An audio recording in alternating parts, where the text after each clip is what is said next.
महत्त्वाची बातमी बीड सरपंच संतोष देशमुख हत्या प्रकरणाची आजची सुनावणी संपलेली आहे। कोर्टाने निकाल राखून ठेवलेला आहे। खटला केज कोर्टाच्या ऐवजी बीड कोर्टामध्ये चालवण्यावर ही सुनावणी होती।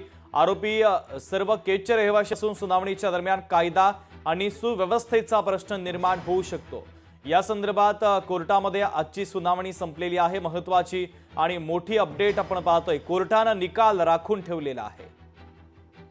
आपले प्रतिनिधी हरिदास तावरे आपल्याला या बातमीच्या संदर्भातले अधिकचे अपडेट देत आहेत। हरिदास, नक्कीच शुभमजी, या ठिकाणी सांगता येईल की संतोष देशमुख खून प्रकरणातील जो खटला आहे तो बीड न्यायालयात चालवावा अशी मागणी जी होती ती सीआयडी आणि एसआयटीने न्यायालयाकडे केली होती।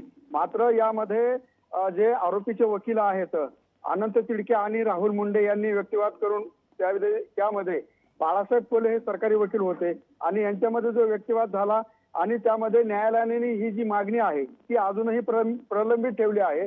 मात्र याची जी पुढील तारीख आहे ती 26 मार्च रोजी त्याची या संतोष देशमुख खून प्रकरणाची सुनावणी 26 मार्च रोजी होणार आहे।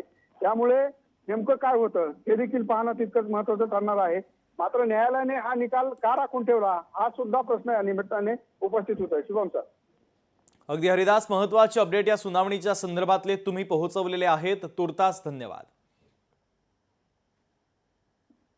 आज बीडच्या जिल्हा व सत्र न्यायाधीशांच्याकडे आमचं जे ट्रान्सफर पिटिशन होतं त्याची हिअरिंग झाली।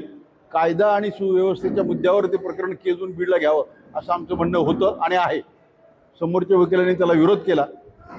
दोन्ही बाजूची विवेचन ऐकून निकालासाठी ते प्रकरण आता कोर्टाने घेतलेलं आहे। आमचा मुद्दा याच्यामध्ये होता की आरोपींना बीडून केजला नेणं हे आमच्या दृष्टीने अडचणीचं आहे। सर्व साक्षीदारही केज तालुक्यातले राहणार आहेत, त्यांच्यावर प्रभाव असू शकतो, असे अनेक मुद्दे प्रामुख्याने कायदा आणि सुव्यवस्थेचा मुद्दा आम्ही मांडलेला आहे। न्यायालयाकडनं आता निकालच येईल, न्यायालयाकडनं उत्तर नसतं। समोरच्या वकिलांनी आमचे म्हणणं चुकीचं आहे असं त्यांचं म्हणणं मांडले त्यांनी। लोकशाही मराठी ऐका, पहा, जागरूक रहा।